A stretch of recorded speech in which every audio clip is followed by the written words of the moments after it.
Mahalliy quvvat tushib ketgandan keyin gemoroy kasalligi kelib chiqadi. Hojatxonada soatlab o'tiradiganlar, hojatxonaga kirib telefon o'ynab o'tiradiganlar bu videoni diqqat bilan ko'rsin. Ko'pchilik aytishadi, Ahmadjon aka, foydali kontentlardan yarating, shuncha narsa bilasiz, nega aytmaysiz deydi-da. Men jon deb aytgan bo'lardim. Ko'pchilikka shu tekin maslahat inobatga o'tmaydi yoki tekin maslahat bersiz bekorga foydalanmaydi-da. Shuning uchun aytkim kelmaydi. Lekin bugun gemoroy to'g'risida savol bo'ldi. Shuni aytkim kelib qoldi. Azizlar, hojatxonada soatlab o'tiradiganlar ular o'zlarini ichaklarini og'rita boshlaydi. To'g'ri ichak bor. Anus bor. Anusni o'zbekchasiga menimcha shu ko'tan desa kerak. Hojatxonada soatlab o'tirib shu ko'tanda og'ritib qo'yadi-da ular.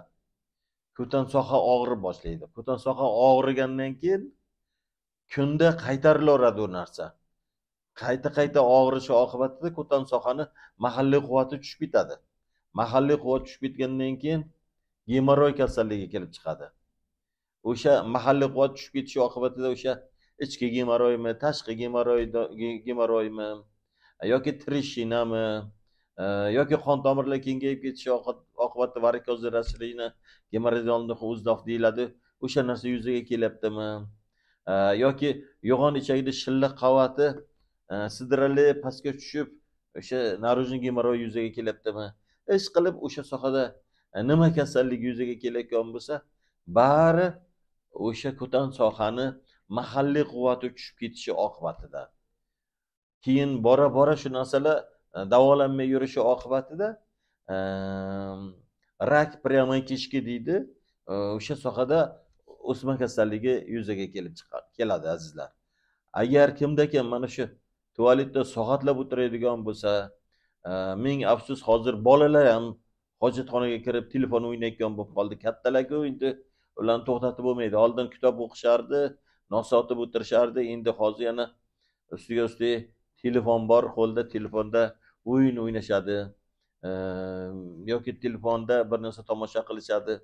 Azizlar, mana shu hojatxonada soatlab o'tirish, bu hojatxonada o'tirish maromi buzilishi.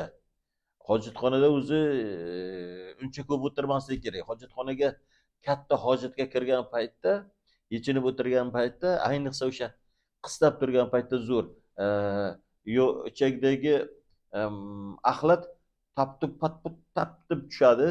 Keyin yana oradan bir 20 sekund, 30 sekund o'tgandan keyin ikkinchi porchasi qilib tushadi-da. O'shanda odam tishini ichiga qo'yib, irodani qo'lga olib, tozalanib, artilib tashqariga chiqib ketish kerak edi. Odamlar nima qilishadi? O ingichka ichakdan hali axlat bo'lib shakllanmagan ichakni ichidagi butqaga o'xshagan mahsulot kelib chiqib ketsa, ana endi men bo'shaldim, hammasi chiqib ketdi deb o'ylab qolishadi-da, keyingi safarga o'shalar yana kelmaguncha kutib o'tiraveradi. Ana shu kutib o'tirishi o'zi noto'g'ri edi. U noto'g'rilikdan tashqari yana uni o'sha ko'tan sohasi charchab qolyapti-da. Charchab qolgandan keyin o'sha yerda mahalliy quvvati tushib ketaveradi. Mahalliy quvvat tushib ketgandan keyin boyaga aytgan kasalliklar ham kelib chiqadi. Uni ustiga yana erkaklarda prostata bezi sohasi ham mahalliy quvvati tushib ketishi oqibatida surunkali prostatit kelib chiqadi. Surunkali prostatit o'sha jinsiy zaiflikni kelib chiqishiga sabab bo'ladi.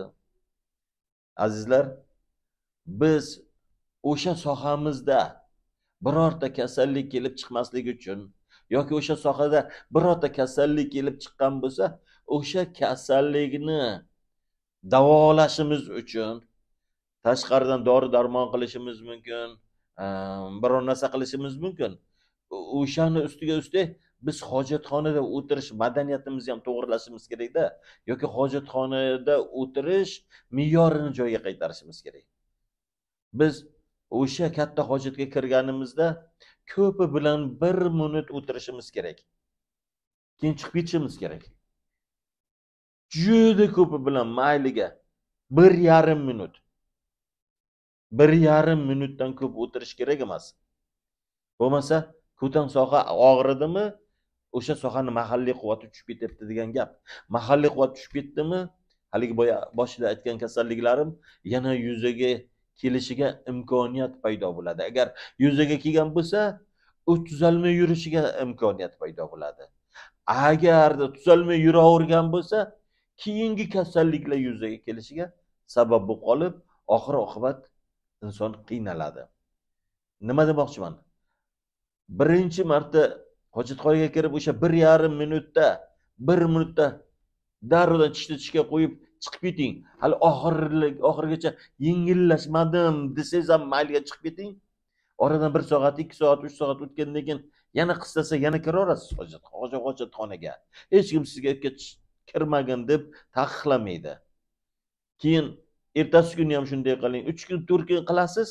Shu narsani tishingizga qo'yib o'sha sohani quvvati ortganini o'zingiz sezasiz. Shu bilan birgalikda sizda yangi refleks, normalniy refleks paydo bo'ladi.